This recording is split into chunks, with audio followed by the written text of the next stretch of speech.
지금 이 AOP 관련된 내용 이해 못하셔도 괜찮아요. 그러니까 이게 제가 저번에 말씀드렸던 이런 용수철 성장 그래프 내용이 좀 정리된 그 사진이 그림 자료가 있더라고요. 그래서 이걸 가져왔는데 반복을 많이 하시다 보면 필요성을 느끼실 때가 옵니다. 분명히 뭐 내가 의도해서 반복을 했던 의도하지 않았던 계속 공부를 하시다 보면 AOP라는 개념이 필요하거나 이해가 되는 시점이 오니까 지금 당장 이해가 안 되면 그 궤도에 아직 못 올라갔다고 생각하시고 그냥 내가 지금 하고 있는 기본적인 것들에 더 집중해서 반복해 주시면 돼요. 그래서 실제로 위에서 보면 저희가 맴돌고 뭐 이렇게 허공에 삽질하고 있는 것 같지만 내부적으로는 이게 계속 쌓이고 있는 거예요. 그래서 쌓이고 응축하다가 이게 어느 정도 궤도에 올라서 이게 높이가 탁 느껴질 정도로 쌓이다 보면 그때 여러분들이 이런 개념들이 쉽게 느껴지고 이해가 막 다 결합 내가 전반적으로 이해됐던 것들이 다 연결이 되고 그런 시기가 옵니다, 여러분. 그래서 그게 이제 사람마다 좀 다른데 중요한 거는 꾸준하게 했으면 다 이 시기를 맞닥뜨리게 돼요.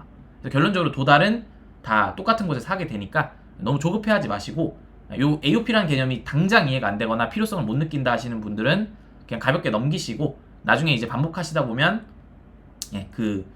이해가 될 때가 올 거예요. 그래서 제가 항상 말씀드리지만 바텀업 방식을 많이 추천드리는 이유가 정말 필요로 하는 그런 지식들, 자바 기초, 뭐 MySQL, DBMS, 기초, 그러니까 DB 기초죠.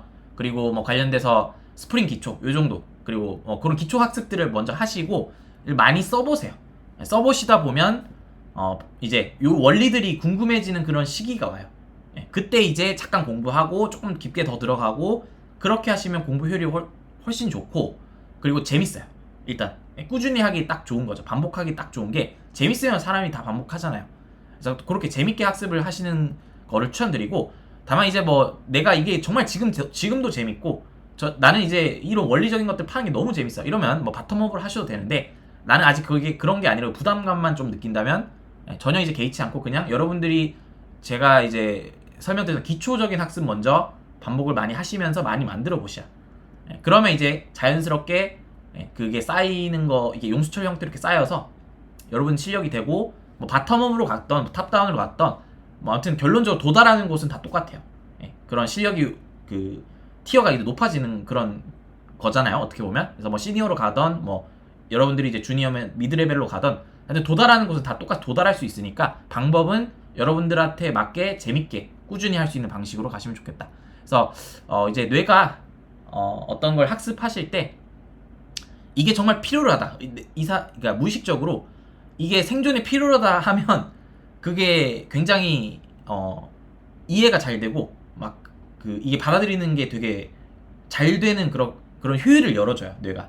근데 이제 보통은 실무 가서 이런 문제를 맞닥뜨렸거나 아니면 여러분들이 개인적으로 학습하시다가 뭔가 잘 안 됐을 때 이렇게 해결해야겠다는 아이디어를 얻어서 해결할 때 그럴 때는 이런 지식들이 굉장히 입체적으로 느껴질 수밖에 없어요. 그러니까 이게 나한테 되게 중요한 거라는 거를 뇌한테 인지를 시켜주거나 그런 상황을 맞닥뜨리시면 그런 이해가 되게끔 효율을 열어줍니다, 뇌가. 그래서 아무튼 그런 거를 잘 이용하시라는 의미고 두 가지예요. 생존에 그러니까 뇌가 어떤 효율을 열어주거나 내가 어떤 거에 집중을 딱 할 수 있게 해주는 건 두 가지인데 일단 기본적인 욕구 충족, 그러니까 생존에 유리한 상황이라거나 예를 들면 저희가 회사에 취직해서 이 업무를 해결을 못하면 회사에서 안 좋은 평가를 받아요. 그걸 이제 인지를 하면 이게 되게 나한테 생존에 중요하잖아요. 그러면 이제 집중력이 확 올라가고 이해가 되고 이럴 수도 있고 두 번째는 반복하는 거예요. 그러니까 반복 노출을 시키면 이게 굉장히 중요한 거라고 판단해서 얘가 이거를 이해할 수 있게 하는 거죠. 이게 이해할 수 있게 효율을 열어주는 거죠. 그래서 그런 두 가지 방식이니까 좀 꾹 참고 반복하셔도 좋긴 한데 사람이 재미없는 거 오래 하는 건 되게 힘든 거기 때문에 그거는 가급적 그냥 기본적인 것들 많이 하시고 쌓이고 하다가 AOP를 써야 되는 그런 아이디어가 떠오르는 상황을 맞닥뜨리게 하시는 걸 전 추천드립니다. 그래서 가장 좋은 거는 좀 기초 쌓이면 서비스 만들어보고 서비스 운영해보면서 사람들도 유입시켜보고 유입도 시켜보면 그때 이제 분명히 수많은 기술 부채들이 계속 쌓일 거예요. 그걸 한 번에 뭔가 탁 이렇게 마법처럼 효율적으로 해결할 방법이 없을까? 라는 고민을 하기 시작하면 자연스럽게 연결이 되면서 고민을 길게 할 수밖에 없으니까 그러니까 이런 아이디어나 이런 개념들이 이해를 해야 되는 상황이 오게 되고 그러면 이제 자연스럽게 이해될 거예요. 그래서 아무튼 이 방식을 공부하실 때 절대 AOP 모른다고 해서 부담 갖지 말라. 그냥 여러분들이 반복하시고 많이 노출되면 알아서 이제 이해되는 시점이 옵니다.